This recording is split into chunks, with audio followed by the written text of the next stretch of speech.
I am excited this morning to be able to talk to you about this topic, about being the light of the world. Today, Earl read this morning in his opening prayer. This verse, he said this. It is found in John 8 through 12. I am the light of the world. Whoever follows in me will never walk in darkness, but will have the light of life. I am the light of the world. That's Jesus. That's what we've been talking about. This light is what we've been talking about all year long here at Rocketdyne. And I'm also excited because this verse in particular ties in to another event that's coming up here very, very soon. Because you see, a long time ago in a city not that far away, there was Jumpstart. And we are so excited to be hosting the 25th anniversary of our Jumpstart Youth Rally this year. And as much as we wanted to celebrate it being our 25th, we actually just called it episode 25 because we want to keep them going for hopefully another 25 years plus, if that is God's will. And God, I pray that is. We have done so much through this outreach. In 2001, we transformed this whole auditorium, and I love, this is our old auditorium. You're going to see pictures of our old auditorium. It was great memories for me. But in 2001, we transformed this space to become talk about Jesus, the ultimate tomb raider. The following year, in 2002, we got up close and personal with Jesus, kind of a Men in Black theme, but we're like, look at the light, which is Jesus. Now, how many of you in here have been to all 25 Jumpstarts? Is there anyone willing? I love that. I knew we had a few in here, and I know Bob's in the back and he didn't raise his hand, but I am so jealous of you because this is the only Jumpstart I have missed. In 2003, I went off to freshman college orientation, and it was the exact same weekend as Jumpstart. So I've made it to 24 out of the 25, and I'm bragging about that. I can't imagine how non-humble I'd be if I'd made it to all 25. But in 2003, we looked at no fear factor. You don't have to have fear because Jesus says, you can see it right over there in the corner, fear not, I am with you. And in 2004, again, kind of see the old pews in this photo, see the old ceiling fans, the old lights that used to hang down. We talked about Jesus' return of the King, a play on Lord of the Rings, where we transformed this whole space. And folks, that's a waterfall that was up here on stage. We have fake waterfalls in the back, but that's a real waterfall right there by that singer on stage. I love how we pour in to not only our teenagers here at home, but our teenagers from all over the Midwest, year after year. And here are those teenagers. You'll see a young Haley Woodward, now young Haley Culp, right there, I think standing next to Taylor Hendrick. There's also a young Doug DeVoe up in this left-hand corner. That is what Jumpstart is all about. It's bringing that light to not only youth, but if you've been here as an adult, you know just how impactful it is. I'm a product of Jumpstart. In 1998, when we started it, I was 13 years old. I was that teenager. And I've been able to grow up with it. I love these memories. And aren't they in this photo showing that light? Aren't they reflecting that light of Jesus that we're going to talk about today? I think there's a young Nathaniel and Nick Thomas up there in this photo too, at the top left, if you pay close attention. I'm excited because this year, our theme continues to focus on Jesus. He is the way. And we use our key verse in John chapter 8 to get to our theme. He is the way. If you have your Bibles and you want to follow along, we're going to run all through John chapter 8 today as we get started. Jesus is the way. As we mentioned already, I'm going to jump to verse 12. We'll go back and look at the first 11 verses here as we move on. John 8:12. When Jesus spoke again to the people, he said, I am the light of the world. Whoever follows me will never walk in darkness, but will have the light of life. That opening statement of I am holds so much significance because the Gospel of John says this is not the first time Jesus has made an I am statement. In fact, we'll see that Jesus says 7 times in the Gospel of John that he is. I am. That I am throws back all the way to Exodus chapter 3, verse 12, where God himself, when he's talking to Moses, says, I am who I am. And that is what Jesus is saying. He's saying the same thing. I am. He starts out with saying, I am the bread of life. And now we see him saying, I am the light of the world. Whoever follows me will never walk in darkness, but will have the light of life. Verse 13, but the Pharisees challenged him. Here you are, appearing on your own witness. Your testimony is not valid. But Jesus answered, even if I testify on my own behalf, my testimony is valid, for I know where I came from, and I know where I'm going. But you have no idea where I come from or where I'm going. You judge by human standards. I pass judgment on no one. Jesus says, you judge by human standards. I pass judgment on no one. That's interesting what John writes there in chapter 8, because you see, if we go back to the first chapter of John, the Pharisees are bringing up all of these things against him, saying, you cannot testify what you're testifying because you have no witness. There's no one to support what you're saying, and that's their biblical law, their law from the Old Testament in Leviticus. But John tells us that law that the Pharisees are clinging to was given through Moses. But grace and truth come through Jesus. If we look in John 3:17, John's still telling us, God did not send his son into this world to condemn the world, but to save the world through him. Jesus says, I am the light of the world. You will never have to walk in darkness, but you'll have the light of life. You judge by human standards, Jesus says. I pass judgment on no one, but if I do judge, my decisions are right, because I'm not alone. I stand with the Father who sent me. In your own law, it is written that the testimony of 2 men is valid. And Jesus says, here they are. I am one who testifies for myself, and my other witness is the Father who sent me. Of course, the Pharisees I don't think they necessarily like that. And they ask, well, where is your Father? And Jesus says, you don't know me or my Father. If you knew me, you would know my Father also. He spoke these words while teaching in the temple area, near the place where the offerings were put.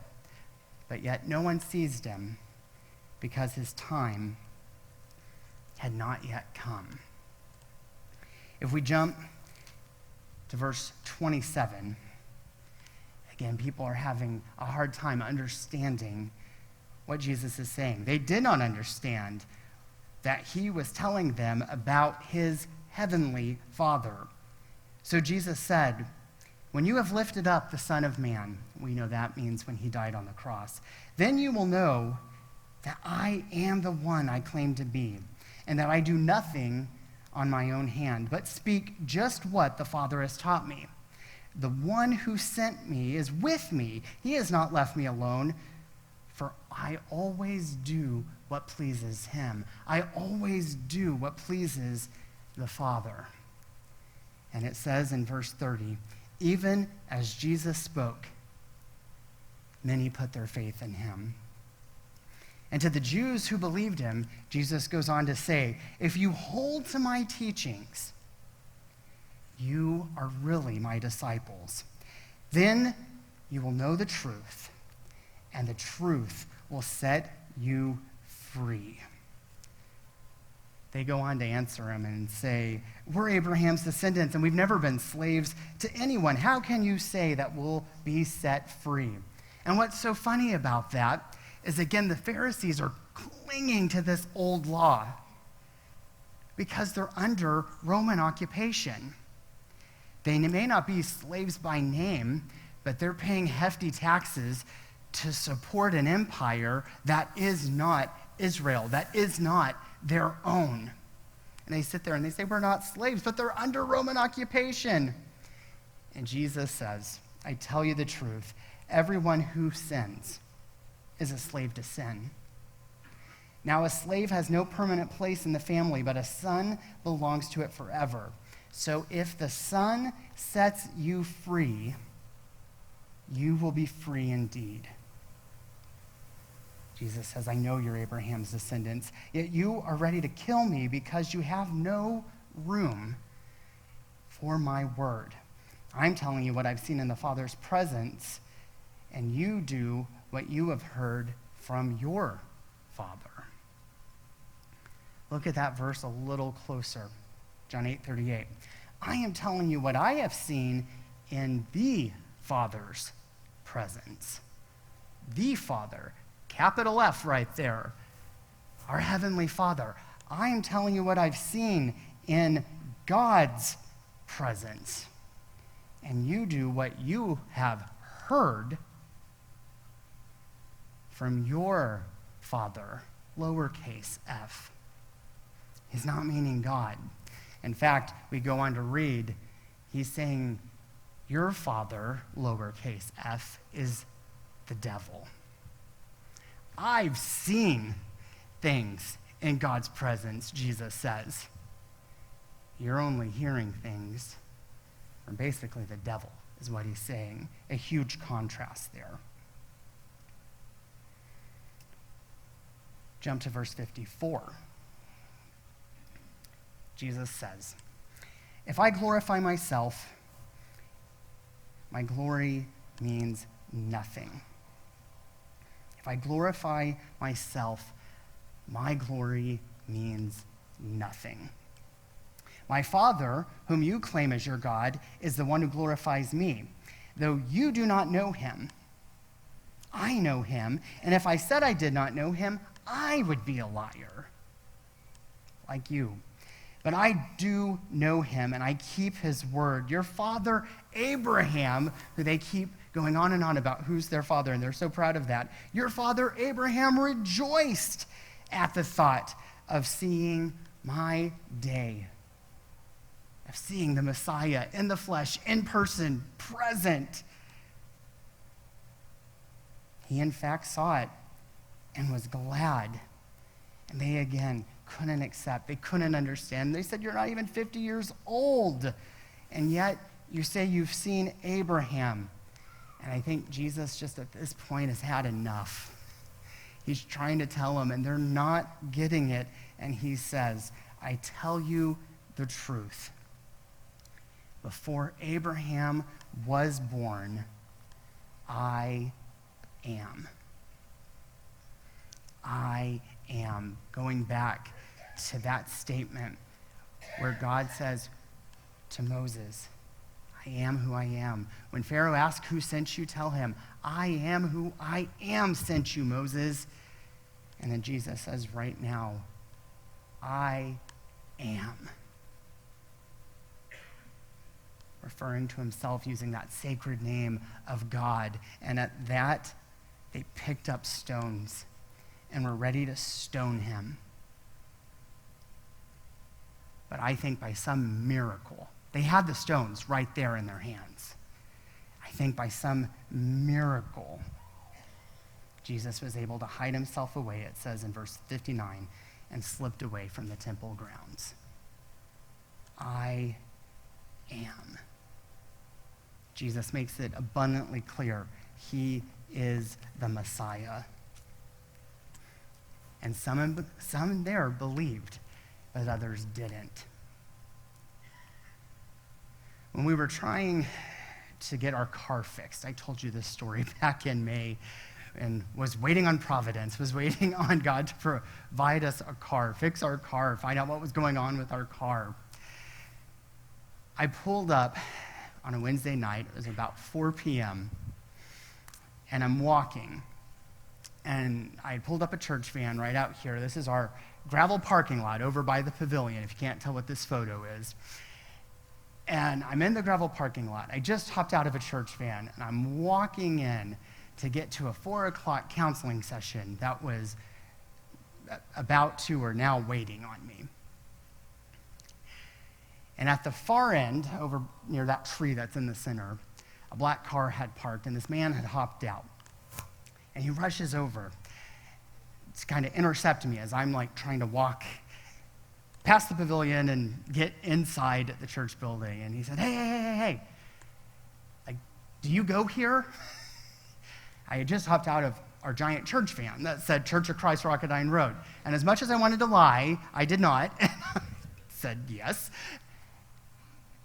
And he says, I just got a quick question for you. I've got a quick question. And he said, like, do you believe all of this? Like, do you believe in all of this? That was his quick question. Do you believe, like, in all this church stuff, all this God stuff?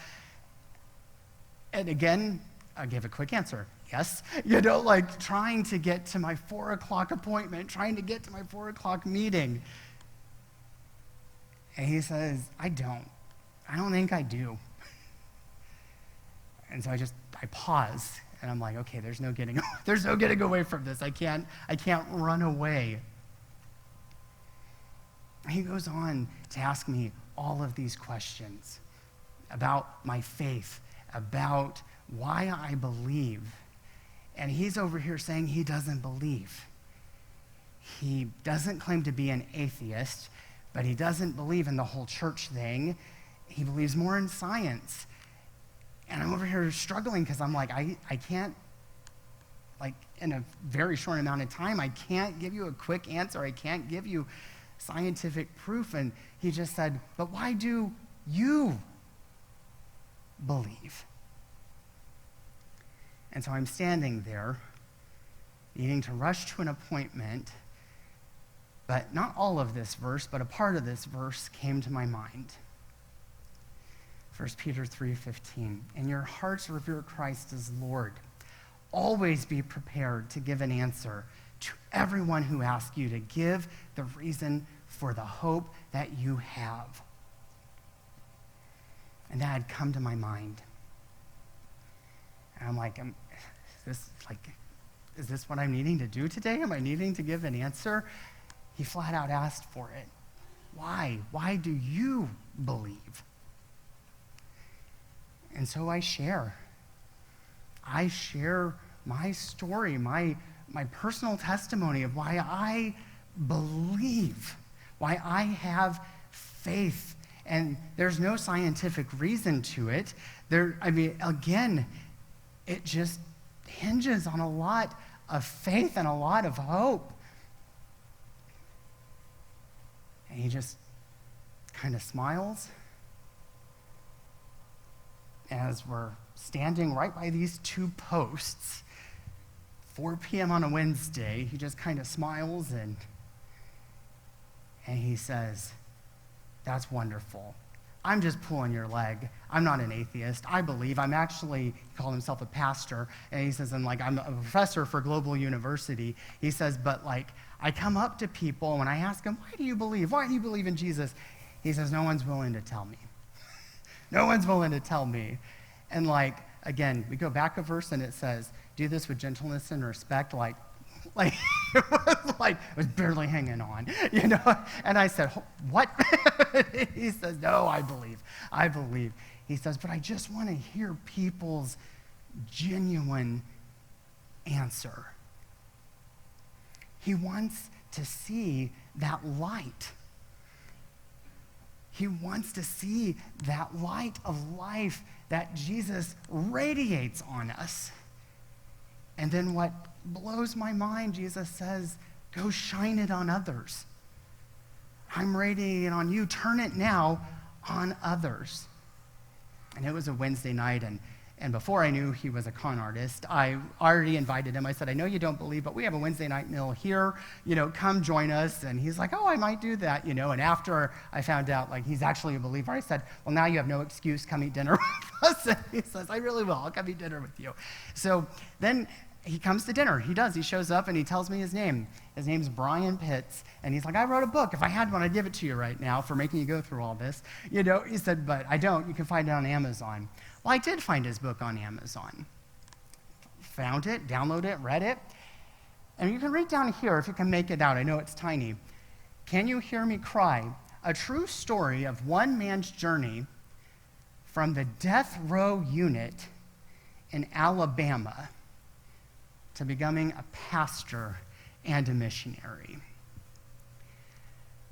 So, church, I confess now, I invited a death row inmate to our Wednesday night dinner with us. So, you're welcome and I'm sorry, all at the same time. But he came and he had dinner with us. He had an amazing story, and this book, I tell you, it was a wild ride from beginning to end. He had Jesus in his life. Jesus was around him from an early age, but he fought it. And he tried to fill that place in his life that's meant for God with drugs and with alcohol. And he kept getting jailed. And then when he tried to escape from a jail, that sent him to prison. And then he kept trying to escape from prison, which just worked his way up to death row, because he became abusive to other prisoners as well. But then, at his lowest moment, he found Jesus. And now, he's going around. He's going around telling others about Jesus. He's a missionary. He needed that light of life. So let's go back to John chapter 8 as we wrap up today. We skipped the first 11 verses, but I want to go there now because we encounter in this story someone else who desperately needed Jesus. John 8, verse 1, but Jesus went to the Mount of Olives, and at dawn he appeared again in the temple courts, where all the people gathered around him, and he sat down to teach them. The teachers of the law and the Pharisees brought in a woman caught in adultery. Can you imagine?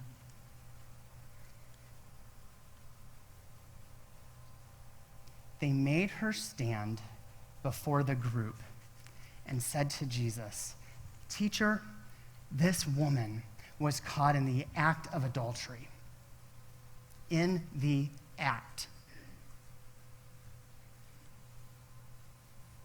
She was caught. One of my teens, when we were going through this gospel on a Sunday morning Bible class, we had read those words, and her eyes got so big because just the woman was brought. Where's the man in this? And she said, "Do you think the man was a Pharisee? Do you think that's why they knew? Do you think that's how they caught her in the act?" And I said, "Well, I've never heard that before, so I don't know, maybe." But caught in the act. In the law of Moses, they said, they command us to stone such women. In fact, they command you to stone the man and the woman. But now what do you say, Jesus? They were using this question as a trap in order to have a basis for accusing him. But Jesus bent down and started to write on the ground with his finger. When they kept on questioning him, he straightened up and he said to them, If any of you is without sin, let him be the first to throw a stone at her. If any of you is without sin, let him be the first to throw a stone at her. And again, he stooped down and wrote on the ground. At this, those who heard, which would have been Pharisees, rabbis, fellow teachers of the law, the religious upright, and probably others. At this, those who heard began to go away one at a time. The older ones first, wisdom, until only Jesus was left with the woman still standing there. And Jesus straightened up and asked her, Woman, where are they? Has no one condemned you? No one, sir. And what amazes me is this next part. Because this next part, in my mind, I've always thought that Jesus should pick up a stone, right? He's without sin. And maybe not a stone, maybe he'd pick up a pebble. Just throw this little pebble, this little piece of gravel at her. Instead, he says, then neither do I condemn you. Neither do I condemn you. Go now and leave your life of sin.